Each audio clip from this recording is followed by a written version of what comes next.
안녕하세요, 여러분. 일러스트레이터 CS5 19회차 수업을 시작하겠습니다. 자, 먼저 이번 시간에 공부할 내용을 목차를 통해서 보도록 하겠습니다. 이번 시간에는 원근감 드로잉 이해와 연습하기에 대해서 공부해 보도록 하겠습니다. 자, 원근감 드로잉이라는 거 CS5에서 업그레이드가 되어 있는 부분이죠. 자, 원근감 격자를 이용하여 우리의 눈이 인식하는 것과 같이 평면의 장면을 표현할 수 있습니다. 시선이 만나거나 소실되는 것처럼 보이는 표현이 가능하다는 얘기죠. 자, 철도선, 길게 늘어진 철도선이나 도시의 경관, 또 연속적인 조명 애니메이션 효과, 가로등이라든가 아니면 가로수 같은 걸 얘기하는 거죠. 자, 길게 연결이 되는 울타리, 이런 것들을 원근감 격자 도구를 이용하여 사전 설정된 원근감으로 빠르고 쉽게 작업을 할 수가 있습니다. 자, 원근감 격자를 키시면 화면에 이런 것들이 나올 거예요.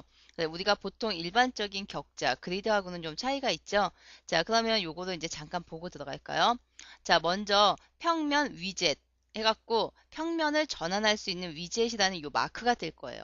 물론 요 마크는 옵션 창에서 여기에다 놔도 되고 이쪽에다가 놔도 되고 밑에다 놔도 되고 여러분들의 위치는 마음대로 옮길 수 있습니다. 그래서 현재의 평면, 내가 작업하고 있는 평면을 바꿀 수 있거나 현재의 작업 평면을 보여주는 그런 역할을 해주는 거고, 자, 그 다음에 격자를 보시면, 자, 여기 있는 가로선을 기준으로 해서 보시면 돼요. 그래서 가로선을 기준으로 하고, 그 다음에 밑에 H와 L은 지표의 높이를 얘기하는 거죠. 자, 그리고 위에 보시면은, 자, 여기에 B번 같은 경우에는 왼쪽 소실점을 얘기하는 거죠. 자, 그리고 쭉 가서 이쪽은 2에 해당하는 부분은 오른쪽 소실점에 해당하는 부분이죠. 자, 그 다음에 가운데 수직으로 쭉 내려와 있는 이 부분이 바로, 이 부분이 바로 수직 격자 범위를 얘기하는 겁니다. 자, 그리고 그 옆에 보시면 눈금이 되어 있죠? 자, 이거는 원근감 격자 눈금 자를 얘기하는 거죠. 자, 그 다음 G를 보시면, 자, 여기서부터 여기까지가 우리 가로 높이를 얘기하는 거죠. 가로 높이, 그리고 요 끝에, 우리가 그리드가 끝나는 요 부분, 각각의 격자의 범위를 말해주는 걸 지금 알 수가 있죠. 자, 그리고 또 요 밑에 보시면은 여기에 이런 것들 쭉 붙어 있죠? 자, 요거는 지금 N 같은 경우에는 오른쪽 격자 평면 컨트롤이에요. 그래서 이게 요거를 움직이면은 이거와 연결되어 있는 이쪽 부분, 오른쪽 부분의 평면을 움직일 수가 있습니다. 자, 그와 반대되는 P는 왼쪽, P와 같이 연결되어 있는 이 부분을 얘기하는 거죠. 그래서 이 부분을 우리가 컨트롤할 수 있는 P는 왼쪽 격자 평면 컨트롤입니다. 자, 그 다음에 오라는 거. 자, 오라는 거는 정 가운데 출처라고 되어 있죠. Q. 여기는 출처라고 되어 있죠. 그리고 정 가운데 O는 수평 격자. 자, 이거를 잡아당기거나 늘리면, 자, 여기 있는 수평 격자가 늘어지거나 아니면 줄어들 수 있는, 자, 요거를 컨트롤할 수 있는 그러한 버튼이라고 생각하시면 돼요. 자, 그러면 우리가 원근감 드로잉 격자를 온 했을 때, 켰을 때 지금 화면상에 이런 것들이 나올 거고 이 위에서 여러분들이 원근감 드로잉을 시작을 하시면 되는 거예요. 자, 그러면 먼저 자, 아까 우리가 봤었던 평면 위젯, 자, 여기 부분을 볼까요? 자, 요거는 그 A 같은 경우에는 왼쪽 평면을 얘기하는 거죠. 그 다음에 C 같은 경우는 이제 오른쪽 면을 얘기하는 거고 D는 평면을 얘기하는 거죠. 그러니까 바닥이라든가 아니면 위에 부분을 얘기하는 거죠. 그래서 요거를 말해주는 거고 그 다음에 지금 보시면은 여기에 C만 우리가 이렇게 색상이 들어가 있죠. 근데 여러분들이 C 말고 A나 D에다가 갖다 클릭을 하시면 그 면의 색상이 들어가요. 그래서 그 면의 색상이 들어간다는 거는 지금 현재 작업하고 있는 면이라는 걸 보여주는 거죠. 자, 그리고 내가 C나 A나 한쪽 면을 선택하고 난 다음에 마우스로 그 격자 선택 툴을 쿡 찔러서 마우스 커서를 보면은 포인터의 모양이 이렇게 달라질 거예요. 그래서 왼쪽 격자 평면, 왼쪽으로 가는 화살표 방향이 나오고 있고, 오른쪽 격자 평면은 오른쪽으로 가는 게 나오고 있죠. 자, 수평 격자 평면은 밑으로 내려가는 모습이 나오고 있죠. 그래서 각각의 커서의 포인터가 달라진다는 거. 자, A, C, D라고 해서 이제 요거를 우리가 각각 움직이면서 작업을 하셔야 되는데 꼭 여기 가서 눌러주시지 않고 단축키로는 여러분들 그냥 숫자 1, 2, 3번을 누르시면 단축키로 왼쪽, 그 다음에 오른쪽, 그 다음 평면이 넘어가면서 이렇게 선택이 되게끔 되어 있어요. 단축키도 쓰셔도 관계없습니다. 자, 원근감 도구 선택 포인터를 보시면은 오브젝트의 활성 평면 격자에 물린 상태에서 크기 조절, 그리고 이동, 복사 할 수 있다고 되어 있죠. 자, 오브젝트는 셀 크기의 4분의 1 거리에 물린다라고 되어 있는데 이 말은 뭐냐면 우리 좀 전에 아까 전 화면에서 그 격자 모양을 본 적이 있었죠. 거기 보면은 그 그리드, 자, 요거를 우리가 한 칸의 셀이라고 얘기를 하는데 거기에 그 한 칸의 4분의 1 거리로 딱딱딱 물리게끔 되어 있어요. 설정이. 그래서 그 설정은 뭐 고칠 수도 있고 또는 격자 물리기를 해제할 수도 있어요. 옵션 창에서. 자, 그리고 또 우리가 작업을 하다가 투시점을 바꿔서 작업을 할 수도 있는데 A가 바로 1점 투시예요. 그래서 한쪽 왼쪽과 그 다음에 밑에 평면을 볼 수 있는 거, 그 다음에 B는 2점, 왼쪽, 오른쪽 두 가지를 볼 수 있죠. 그 다음에 3점 투시 C죠. 그래서 윗면 또는 밑면, 평면의 모습과 그 다음에 왼쪽과 오른쪽의 면을 볼 수 있는 거 3점 투시에서 각각의 원하는 투시에다 놓고 작업을 하시면 됩니다. 자, 그러면 일러스트로 가서 직접 우리 드로잉을 해보면서 한 번씩 연습을 한번 해보도록 하죠. 자, 19회차 예제에 보시면 자, 지금 같은 이런 간단한 그림, 하나의 건물 그림을 제가 간단한 예제로 하나 만들어 봤는데 이번 시간에 원근감 드로잉이라는 걸 이용해서 이런 간단한 건물의 모양을 원근감 형태로 한번 작업해 보도록 하겠습니다. 자, 예전에도 이런 그림을 그릴 수는 있었죠. 일러스트에서 충분히 가능은 했는데 자, 이렇게 작업을 하려면 여러 가지의 그 원근감의 표현을 일일이 맞춰줘야 하기 때문에 힘들었었죠. 이번 시간에는 원근감 드로잉 CS5에 새로 업그레이드가 되어 있는 부분을 이용해서 한번 작업을 해보도록 하겠습니다. 자, 지금 예제 그림을 보면은 일단 우리 건물이 지금 원근감 표현이 되면서 그 사각형으로 건물이 있어야 되고요. 그리고 간판도 있죠. 그리고 간판 안에 글씨도 그 면에 맞게 지금 글씨가 써져야 하고, 자, 그 다음에 이제 유리창이 창문이 이렇게 하나가 달려 있죠. 그래서 창문을 하나를 그려서 이거야 뭐 쭉 카피를 하시면 되는 거니까 창문도 양쪽으로 벽으로 한번 그려보시고, 그리고 또 이렇게 가로수, 제가 그냥 여기 있는 거는요, 심볼에 있는 나무 그림을 이용해서 그냥 배열을 해본 거예요. 그래서 가로수라고 하기에는 나무가 너무 거창하죠. 가로수들을 쭉 한번 배열해보고, 또 건물 그 벽에 보시면은 이렇게 무늬가 좀 들어가 있죠. 이런 무늬도 한번 넣어봐서 한 번씩 그림을 간단하게 작업을 해보도록 하겠습니다. 자, 그러면 새로운 화면으로 넘어가서 할게요. 자, 먼저 우리 원근감 드로잉을 들어가기 전에 원근감이라는 거 여기 우리 툴바에 보시면은 여기에 있죠? 요거를 콩 누르고 계시면은 원근감 격자 도구와 원근감 선택 도구라는 게 두 가지가 있습니다.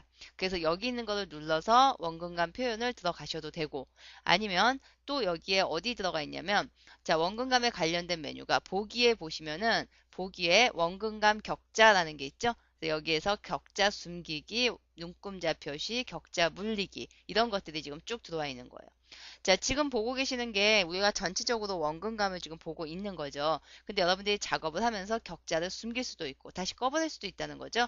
자, 그리고 다시 또 들어가서 원근감의 격자를 그 표시를 할 수가 있는 거고 자, 그리고 이거는 전체적으로 지금 왼쪽과 오른쪽과 그 다음에 평면 의 원근감 세 가지의 원근감을 다 보여주고 있는 거고 우리가 작업을 위해서 1점 투시, 2점 투시, 3점 투시라 그래서 각각의 하나의 점 투시로 바꿔놓고 작업을 하셔도 됩니다. 1점 투시면 이렇게 지금 보고 계시는 것처럼 1점 투시가 되는 거고 자, 그 다음에 또 2점 투시 해서 이런 두 가지의 양 사이드 오른쪽과 왼쪽의 투시로 볼 수도 있는 거고 자, 그리고 마지막으로 있는 3점 투시 해서 평면과 그리고 그 아래쪽으로 볼 수도 있는 거죠. 자, 그러면 다시 원래대로 제가 보기에서 원래대로 2점 투시에다 갖다 놓고 보겠습니다. 자, 그리고 또 우리 원근감에 관련되어 있는 메뉴가 오브젝트 안에도 보시면 원근감이라는 게 있어요. 근데 지금 그림이 하나도 없기 때문에 원근감에 관련되어 있는 그 메뉴들이 전부 다 지금 활성이 안 되어 있죠? 여기 안에도 원근감에 관련된 메뉴들이 있다는 거. 자, 그러면 일단은 이 화면을 좀 보도록 하죠. 자, 우리 이거 앞에서 다 설명을 우리가 잠깐 했었죠? 그래서 요거는 평면 전환 위젯을 얘기하는 거고, 지금 같은 경우에는 지금 왼쪽으로 잡혀져 있죠? 요거를 오른쪽으로 하면은 오른쪽으로 잡히는 거고, 밑으로 하면은 평면으로 되는 거고. 그래서 각각의 내가 지금 사용하고자 하는 그 격자의 면을 클릭하면 그 부분만 이렇게 색상이 바뀌게 되어 있어요. 자, 그리고 색상이 바뀌고 난 원하는 부분에다가 이렇게 선택을 먼저 하시고, 그 다음 요거는 우리 아까 보고 왔었던 거랑 똑같은 거죠. 그래서 요거를 늘렸다 줄였다 여러분들이 움직이셔서 원근감의 정도값을 바꿔주실 수도 있고, 그 다음 여기에 지금 왼쪽 소실점, 그리고 오른쪽 소실점, 그리고 수직 격자의 범위를 나타내 주는 거고, 그 다음에 요거 같은 경우도 우리가 이렇게 움직일 수가 있어요. 지금 보시면은 드래그 하시면은 전부 다 움직일 수가 있는데, 지금 요 부분 같은 경우에도 이거는 지금 왼쪽 격자 평면 컨트롤이 되는 거죠. 이렇게 움직여서 여러분들이 작업을 바꿔주실 수도 있다는 거.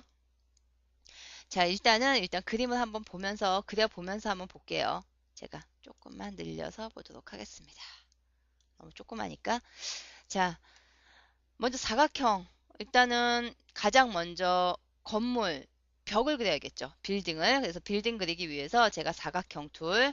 자, 그 다음에 테두리는 쓰지 않겠습니다. 그래서 테두리는 쓰지 않고, 자, 그 다음, 면색상만 가지고 작업을 한번 해볼게요. 그래서 면색상만 가지고 면을 이쪽은 회색 톤으로 작업을 할 텐데 약간 조금 더 진한 회색으로 써볼까요? 그래서 이 정도 회색 톤으로 작업을 할 거고, 자, 여기에다가 지금 왼쪽 격자가 되어 있는지를 항상 보셔야 돼요. 그래서 거기다 맞춰놓고, 자, 일단은 여기에 있는 그리드 모양과 동일한 사이즈로 한번 그려보도록 할게요. 그래서 이렇게 벌려서 작업을 하시면 바로 거기에 맞게 이런 식으로 사각형의 모양이 원근감 형태대로 표현이 되는 거죠. 자, 그러면 이쪽 벽을 지금 하나 그렸죠. 자, 그리고 난 다음에, 자, 요번에는 또 이쪽에 해당하는 부분을 또 그려야겠죠? 그러면 벽을 옮겨야 하니까 평면을 오른쪽 부분으로 옮겨주시면 돼요. 자, 마우스 커서가 그때마다 달라지는 거를 여러분들이 알 수 있을 거예요. 그래서 이 마우스 커서도 좀 전에 우리가 이론으로 공부를 한 번씩 보고 들어왔죠? 그거를 보시면서 작업하시면 돼요. 자, 오른쪽 격자이고, 자, 그 다음에 오른쪽 격자는 우리가 빛을 받는 부분은 이쪽에서 빛을 받는다라고 생각을 하면은 이쪽 왼쪽 벽보다는 약간 밝아야겠죠. 그래서 왼쪽 벽보다는 조금 더 밝은 톤으로 여기에 와서 같은 교차 지점으로 이렇게 그림을 작업을 하겠습니다. 그래서 왼쪽 벽은 이런 식으로 약간 밝은 톤으로. 자, 그리고 또 벽에다가 무늬도 집어넣어야겠네요. 그래서 무늬 같은 경우는 뭐 직접 그리셔도 관계는 없지만 우리 시간 관계상 심볼에 있는 무늬를 좀 가져다가 쓸게요. 자, 요거 닫아버리고 제가 심볼 우리 공부했었죠? 자, 심볼에 보면은 여러 가지 것들이 지금 있는데 기본적으로 나와 있는 건 몇 개 안 되니까, 자, 제가 여기에서 어, 어떤 거를 할까요? 좀 넘겨서 찾아봐야겠네요. 자, 현란한 벡터백에서, 자, 꼭 예제 그림하고 똑같이 해야 할 필요는 없죠. 적당한 걸로 그냥 하나 쓸게요. 여기 있는 거 하나 선택을 했어요. 한자 선택을 하고, 자, 그 다음에 여기 있는 걸 가져가 와야겠죠. 자, 하나만 적용할 때는 굳이 분사를 하지 않으셔도 되죠. 그래서 하나만 가지고 올 거니까 꺼내겠습니다, 그냥. 그래서 하나를 이렇게 꺼내놓고, 자, 그 다음에 지금 꺼내놓은 거에 대한 부분에 제가 요거를 조금 음, 확장 익스펜드를 눌러서 좀 분해를 시킬게요. 분해를 시켜서 색상을 조금 다르게 줘요. 조금만 흐리게. 검정 색깔은 너무 강하기 때문에 제가 이렇게 줬습니다. 자, 그 다음에 지금 현재 면이 어디로 맞춰 있냐? 오른쪽 면으로 맞춰져 있죠? 오른쪽 면에다가 놓으셨어야 되는 거고, 자, 그 다음에 얘를 갖다 일로 끌고 들어와야 되죠? 일로 갖고 들어오실 때는 반드시 이제 또 얘를 여기에서 보시면은 원근감 격자 선택 도구라는 게 따로 있죠? 이렇게 선택할 수 있는 선택 도구로 갖고 들어오시면 바로 그 모양으로 이렇게 바뀌는 것을 우리가 알 수가 있습니다. 자, 이쪽에 들어왔면은 면이 안 맞죠? 지금은 오른쪽 면 평면으로 잡혀져 있기 때문에 오른쪽 평면으로 갖고 와서 제가 이렇게 벽에다가 붙이겠습니다. 사이즈는 조금 더 크게 할까요? 이렇게. 그래서 이런 식으로 지금 하나를 무늬를 집어넣었어요. 자, 반대편에도 똑같은 무늬를 하나 더 집어넣을까요? 자, 그러면 다시 우리 왼쪽 격자에다가 맞춰 주시고, 그리고 또 핀볼을 꺼내야겠죠. 자, 검정 색깔이니까 얘가 이거를 분해를 시켜서 확장 누르셔서 분해를 시킨 다음에 자 여기에 벽면은 더 어둡죠. 이쪽보다. 그렇기 때문에 색상을 조금만 더 조금 더 어두운 색깔로 표현을 하고 자 그 다음에 이거 갖다 붙이면 방향 안 맞죠. 뒤집어야겠죠. 그래서 요거를 반사 도구로 제가 이렇게 더블 클릭해서 어차피 그냥 같은 자리에서 반사시키면 되는 거니까 뒤집어서 그리고 선택 툴 격자 선택 도구를 이용해서 가지고 들어오면 여기 이렇게 이 벽에 맞는 격자가 또 하나 이렇게 만들어지죠. 자, 크기도 조금만 키울까요? 이렇게 조금만 더 키워서 이렇게 해서 각각의 무늬를 마치 날개 모양처럼 그냥 붙여봤어요. 자, 그 다음 유리창 만들어야겠네요. 그래서 유리창 만드는 것도 마찬가지 한 개만 해서 쭉쭉쭉 복사하시면 돼요. 자, 제가 화면을 조금만 확대해서 보여드릴게요. 너무 멀기 때문에 제가 화면을 조금만 확대했고 자, 그 다음에 확대했더니 조금 작은 것 같네요. 그림이. 그래서 제가 요거를 선택을 해서 조금만 잡아 뺄게요. 조금만 더 넓게. 너무 넓은가요? 이 정도만. 이 정도만 잡아 빼고 그 다음에 이쪽도 마찬가지 선택해서 비율이 적당히 맞아야 하니까 이 정도만 잡아 빼서 조금만 넓혀 보도록 하겠습니다. 자, 그 다음에 유리창 그려야겠죠? 자, 유리창 같은 경우도 이쪽 면 지금 선택되어 있으니까 먼저 여기를 선택해서 작업을 하죠. 자, 사각형 툴로 테두리 요번에 있어야겠죠? 테두리의 색상을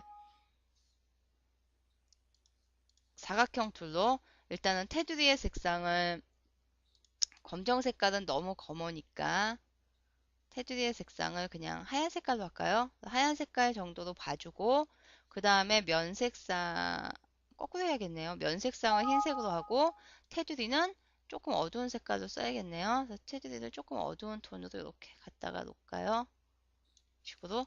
자, 그 다음에 사각형 툴로 여기다가 그림을 그리면 되죠. 이쪽 벽이니까 이쪽에다가 갖다 놓고 자, 한 이쯤에서 시작을 할까요? 그래서 이쯤에서 이 정도쯤에서 시작을 해서 이렇게 사각형 창문을 하나 이렇게 작업을 해 주시면 돼요. 자, 근데 테두리가 얇아서 안 보이죠? 테두리의 굵기를 조금 높여야겠네요. 한 3포인트 정도 올려서 볼게요. 그럼 이렇게 테두리가 들어가 있는 하나의 그 창문이 만들어졌죠? 자, 테두리 색상을 조금만 더 어둡게 하겠습니다. 조금 안 보이죠? 밑에 그림하고 지금 색상 톤이 거의 같기 때문에 그래서 조금 더 어둡게 이렇게 바꿨어요. 자, 그리고 하나를 그렸는데 굳이 이거를 여러 개 할 필요가 없죠. 그래서 제가 요거를 일단은 요 격자 선택 툴로 한번 선택을 하고 그 다음에 자, 요거를 복사를 해야겠죠. 그래서 복사할 때는 똑같아요. Alt 버튼을 누르시고 카피 선택해서 자, 옆으로 밀게요. 하나씩 이렇게. 그러면 가면서 아마 사이즈가 점점 주는 거를 여러분들이 느끼실 거예요. 복사가 되면서 점점점 준다는 거 알 수 있죠? 자, 꺼버릴까요? 조금 안 보이니까. 자, 그리고 또 하나만 더 복사를 할까요? 근데 건물이 좀 작네요. 지금 보니까 창문이 큰 거, 조금 창문을 크게 그린 것 같아요, 저희가. 그래서 건물이 약간 작게 표현이 되는데, 건물을 조금만 늘려서 보도록 하겠습니다. 그래서 이렇게 그림을 그려놓고, 자, 그 다음에 요거 마저 하고 이쪽 면으로 넘어가야 하니까, 자, 요거를 다시, 자, 선택 툴로 쉬프트 버튼을 누르고 얘를 이렇게 찍으면 요것만 이렇게 셀렉트가 되죠. 선택하고 복사하는 거는 다 동일해요. 그래서 여기서 또 마찬가지 Alt 버튼을 누르고 그 다음 밑으로 복사를 해서 이렇게 창문을 배열을 하면 되겠죠. 그래서 이렇게 그래서 이쪽 벽을 지금 하나를 만들었고 자, 그 다음에 이번에는 반대쪽 격자를 지금 보겠습니다. 왼쪽 격자를 보고 왼쪽 격자도 그러면 건물이 조금 작겠네요. 그래서 왼쪽 격자를 조금만 더 제가 위로 이렇게 올려서 조금만 크기를 키워서 보도록 하죠. 자, 창문 똑같은 거죠? 그 창문을 다시 한번 제가 여기에다가 같은 형태대로 안에를 흰색으로 할 거고 자, 선택을 풀어버리고요. 제가 선택을 풀어버리고 안쪽을 흰색으로 할 거고 그 다음에 외곽선을 약간 어두운 톤으로 해야 하니까 자, 그리고 사각형 하나를 그리면 되겠죠. 여기다 직접 이렇게 해서 그리겠습니다. 사각형의 형태를 이렇게 하나를 그려서 하나를 만들어주고, 마찬가지 테두리 얇죠? 그래서 테두리 조금만 두껍게. 자, 그리고 또 얘를 복사해야 하니까, 자, 선택 툴, 반드시 원근감 선택 툴에 의해서 선택 툴 Alt 누르시고 옆으로 복사. 또 옆으로 복사를 해야겠죠?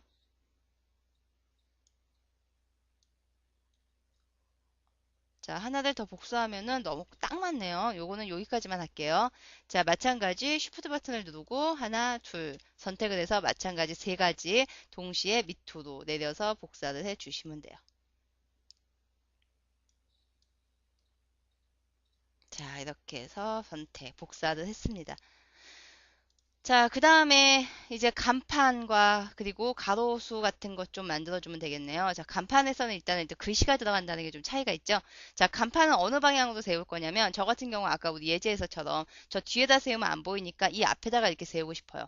그러면 간판의 방향이 오른쪽이 될 수도 있고 왼쪽이 될 수도 있죠. 자, 지금 같은 경우는 오른쪽 방향으로 세우는 게 훨씬 더 보기가 낫기 때문에 제가 오른쪽 방향으로 간판을 맞춰 놓고 오른쪽 격자 맞춰 주셔야 되죠. 자, 그 다음에 간판의 크기를 이제 잡아 주셔야겠죠. 테두리 쓰지 않을 거예요. 그래서 테두리 쓰지 않을 거고, 그 다음에 면색상 아무거나 색상 하나 쓰면 되죠. 원하는 색상 아무거나 하나 써서 여기에다가 이렇게 테두리를 간판을 하나 이렇게 달겠습니다. 자, 간판을 하나 달았고, 그 다음에 여기에다 이제 우리 그 회사명을 써야겠죠. 간판에다가. 그래서 이름 저기 타입 툴에서 그 다음에 자, 가로 타입 툴로 쓰는 것보다 세로가 쓰는 게 낫겠죠. 그래서 세로 타입 툴 색상은 음, 여기가 밤색이니까 하얀 색깔로 그냥 쓸게요. 자, 선택 취소하고 선택이 되어 있기 때문에 아까 간판이 하얀 색깔로 바뀌었어요. 그래서 선택 취소도 해버리고 그 다음에 타입 툴 자, 여기에다가 그냥 바로 쓰도록 할게요. 자, 여기에다가 뭐 우리가 쓰고 싶은 거 일러스트 주식회사 일러스트 그냥 주라고만 쓸까요? 일러스트 주 이게 세로 쓰기라서 그러게 세로 쓰기라서 이렇게 나가네요. 일러스트 주식회사라고 그냥 쓸게요. 자, 일러스트 주식회사라는 글씨를 썼고, 자, 그 다음에 요거 조금 크기를 이따가 뭐 갖고 들어가서 좀 바꿔줘야겠지만, 자, 크기를 일단 조금 더 키우고, 색상 다시 한번 줄게요. 하얀 색깔로. 자, 그리고 나서 이제 선택 툴, 격자 선택 툴로 선택을 하셔서, 자, 벌써 드래그해서 가지고 오려고 했더니 글씨의 형태가 바뀐 걸 볼 수가 있죠. 원근감으로 끌고 들어와서 여기에다가 이렇게 놓으시면 되죠. 자, 갖고 들어오면 여기에 썼을 때와 여기에 썼을 때가 약간 크기가 달라져요. 원근감의 형태이기 때문에. 그래서 요거를 크기를 조금 이제 바꿔줘야겠네요. 제가 이렇게 아이고, 크기를 바꿔주도록 하겠습니다.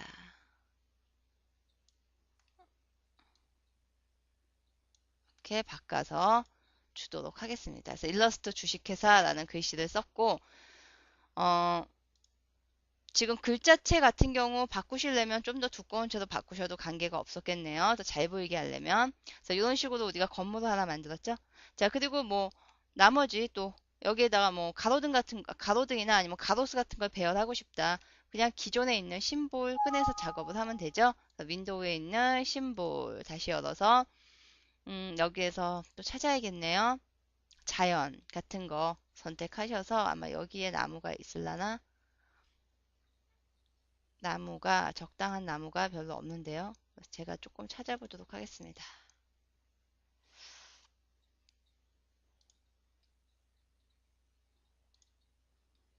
적당한 그림을 하나 찾아서 집어 넣어 보도록 하죠.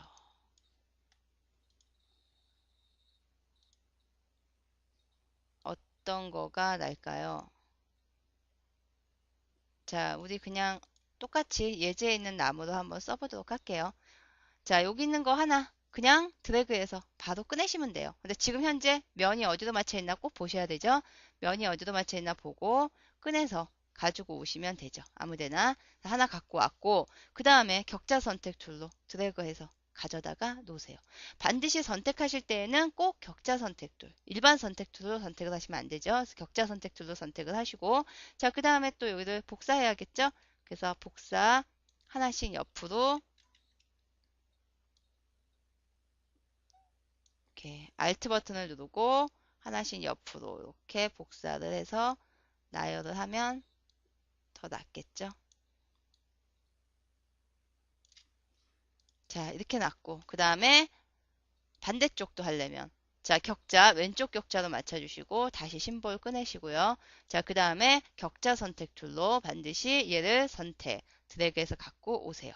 그래서 이쪽에다가 하나 세워놓고, Alt를 누르고, 또 복사를 해야겠죠? 나란히. 복사를 나란히 이렇게 하시면 돼요. 그래서 이런 식으로 하나 이렇게 배열을 했습니다. 자, 우리 글자 편집하는 거 하나만 더 보고 들어갈게요. 자, 먼저 우리가 여기에다가 이제 일러스트라는 그 주시를, 그 주식회사라는 글씨를 지금 여기다 써봤는데, 제가 이쪽에다가 좀 더 크게 글씨 하나만 더 써볼게요. 자, 글자를 가로 글자 선택하고, 자, 그 다음에 여기에다가 뭐, 그냥 A, B, C라고 할까요? 자, A, B, C라는 영문을 집어넣었어요. 자, 글씨를 조금만 크게 바꿀게요. 자, 그 다음에 이 글자를 여기 위에 옥상 위에다 이렇게 올리려고 그래요. 자, 그럴 경우 일단은 어디가 선택이 되어 있는지, 어떤 평면이 활성이 되어 있는지도 확인해야겠죠. 자, 지금 제가 세우려고 하는 왼쪽 거기가 활성이 되어 있으니까 격자 선택 툴로 드래그 가져다가 놓고, 자, 그 다음 크기를 바꿔야겠죠. 이렇게. 자, 크기를 조금만 바꿔보겠습니다. 자, 근데 여러분들 지금 이렇게 보시면은 글씨가 우리가 일반적으로 글씨를 쓴 거하고 지금 다르다는 걸 알 수가 있죠. 자, 뭔가 다른 점이 있는데, 자, 제가 여기다 다시 한번 ABC라는 글씨를 한번 써보도록 하겠습니다. 자, 우리가 보통 A, B, C라는 글씨를 일반 타입 툴로 선택을 해서 이렇게 글씨를 썼을 때, 자, 글자를 셀렉트하면 글자의 패스가 잡히는 게 아니라 글자의 외곽만 잡혀야 되는 거죠. 그래서 글씨를 편집할 때는 다시 타입 툴로 얘를 선택해서 얘를 이렇게 편집을 하면은 글씨를 편집할 수가 있죠. 자, 근데 요거는 선택을 했을 때 일반 패스처럼 그냥 잡혀버리죠. 그러니까 이걸 찍었을 때 글자가 외곽이 이렇게 셀렉트 되는 거와 이거는 일반적인 A, B, C라는 패스가 그대로 설정이 돼 버리죠. 그러니까 마치 이 글자를, 일반 글자를 우리가 문자라는 거에 가서 윤곽선 만들기, 아웃라인 만들기라는 거를 선택했을 때 나오는 모습과 동일한 모습이 나온다는 소리예요. 자, 원근감으로 갖고 들어오면 그렇게 바뀌어요. 하지만 이거는 우리가 아웃라인을 시킨 게 아니죠. 자, 그렇기 때문에 얘를 내가 A, B, C가 아닌 여기에다가 다른 글씨로 고치고 싶다 할 경우에는 자, 타입 툴로 고칠 수 있는 게 아니고 자, 격자 선택 툴로 오브젝트 선택, 그 다음에 오브젝트 안에 들어가셔서 원근감 안에 텍스트 편집이라는 게 따로 있어요. 요거를 누르시면 이렇게 바뀌어요. 그럼 여기에다가 이런 식으로 제가 DEF라고 고치고 딱 나오면 이렇게 고쳐지는 거죠. 그대로. 그래서 원근감 안에 있는 글자를 편집할 경우에는 텍스트 편집을 반드시 오브젝트 안에 있는 원근감 여기에 가서 텍스트 편집을 꼭 고쳐서 작업을 하셔야 한다는 거 우리가 알고 계셔야 할 거고, 자, 그리고 또 작업을 하시면서 지금 우리가 뭐 이렇게 간단한 건물 하나 그려봤는데 그러다 보니까 작업할 때마다 그 면을 우리가 이렇게 가서 맞춰줘야 되죠. 격자 선택 툴로 이쪽 면을 할 건지 이쪽 면을 할 건지 내가 작업하고자 하는 면을 이렇게 활성화 시켜줘야 되는데, 자, 이거 단축키로 하는 게 더 편하겠죠. 우리 처음에 시작할 때 잠깐 얘기했었죠. 단축키 1번, 2번, 3번 번갈아 가면서 누르면 단축키가 왔다 갔다 하면서 그 면을 활성시켜 주니까 단축키 이용을 하시는 게 아마 더 간단하게 작업을 하실 수 있으실 거예요. 자, 여기까지 여러분들이 꼭 집에서 여러분들 방송 보시면서 따라서 원근감 드로잉 간단한 거 한 번씩 연습을 해서 꼭 그려보도록 하세요. 자, 이번 시간 진도는 여기까지 나가겠습니다. 자, 수고하셨습니다.